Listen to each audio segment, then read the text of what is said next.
Hey guys, hope you're all doing well. Now for today's video, I wanted to talk about dinosaur accuracy in the Jurassic Park franchise, specifically with an animal that we've recently seen in the film series. The Allosaurus, which made its first appearance in Jurassic World Fallen Kingdom, was shown to be a rather typical looking theropod from the movies. And what I mean by this is that the dinosaur's design followed in the footsteps of what had come before with creatures like the Tyrannosaurus Rex and Velociraptor from earlier entries. The hands of the Allo were shown to flop down in front of the animal, which would not be physically possible for the real-life dinosaur. And it also came with visible outlines of the skull that lied underneath its skin in the movie, mainly around the eye orbit. Paleontologists currently believe this to be unlikely in the real world, because if an Allosaurus, or maybe a raptor or a Rex, had this much of their skull visible to the human eye, it would suggest that the animal was actually severely malnourished, or quite possibly even dead. This outlining of the skull shapes in Jurassic dinosaurs is usually referred to as shrink wrapping by fans because of the way it looks in the films.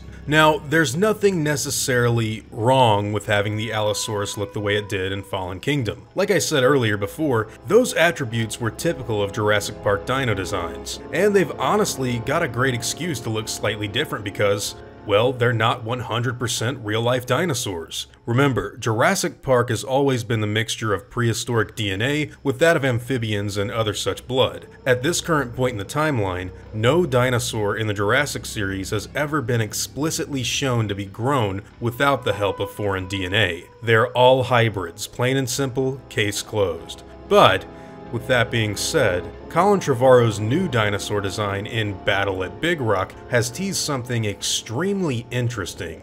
If we take a look at what this Allosaurus looks like all grown up, we can see that the creature looks radically different from its juvenile design. First and foremost, we need to talk about those wrists, which for the first time in Jurassic Park theropod history aren't broken. Among some of the other changes that were made to the animal's design, this full-grown Allosaurus comes with a much more anatomically accurate position for its hands to rest. While it may seem like a very minor difference, it actually depicts the animal far more accurately to what had come before. And while the Allosaur also has a bit of shrink wrapping going on with its skull, the eye orbit doesn't appear to be anywhere near as sucked up and crevice-like when you compare it to the juvenile design in Fallen Kingdom. Of course, that doesn't mean that the creature is the most accurate example of the fossil record. After asking paleontologist Kirsten Formoso about the Big Rock animal, she filled me in on a lot of inaccuracies that the creature is still in possession of, such as the dinosaur's tail being far too flexible and lizard-like, as well as the dinosaur being way too tall and the skull shape way too wide. But even someone that studies these animals on a daily basis doesn't get offended by Jurassic World dinosaurs because, well, like I said at the very beginning, they aren't supposed to be representations of a 100% accurate cloned animal. Quite the opposite, actually. Still, the idea of this Allosaurus looking much more anatomically correct than the younger one that we saw in the previous movie has reminded me of something Colin Trevorrow and paleontologist Jack Horner have spoken about over the last year. And that's the fact that the dinosaurs in Jurassic World 3 are supposedly going to be focused on far more accurate designs than what we've previously seen before. I'm assuming that this will play into the plotline of dinosaur creation going global. Remember, it wasn't just that handful of dinos that got out in California during the events of Fallen Kingdom. Numerous auction buyers purchased dinosaurs for themselves before flying back to Russia, Japan, and who knows where else. Dr. Wu even states that his creations will be replicated and churned out for other people now that the dinosaurs have gone off-island, which means we're going to be seeing a whole lot of other people create their own dinosaurs all over the planet in the next film. More paleontologically correct dinosaur species might be cloned in places that we have yet to see, and even if someone gets a lid on every single individual specimen that broke out of the Lockwood estate, half of the entire auction already took place before the Indoraptor was shown to the buyers, which means the real threat is more than likely going to be of the mass replication of these animals all over the Earth.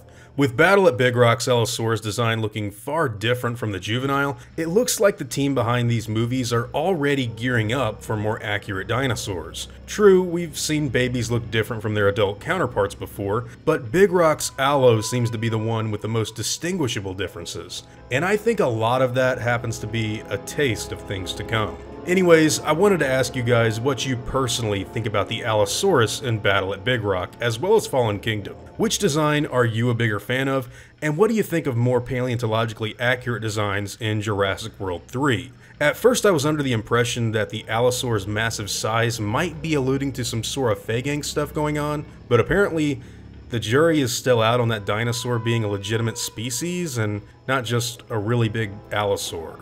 I honestly did not know that, but now whatever your own thoughts and opinions happen to be, I'd love to hear them in the comments down below.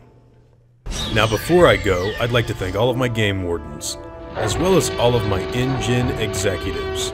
I'd also like to thank all of my park workers and InGen hunters as well. It really means the world to me that all of you guys enjoy what I do so much, and I'm extremely thankful to have all of your incredible support. Now I'd like to thank all of you for watching today's video, and hope you all enjoyed the content. If you feel like I deserve it, I'd appreciate the like, and hope that you'll consider subscribing if you're interested in hearing from me again. See you all in the next one, guys, and as always, take it easy.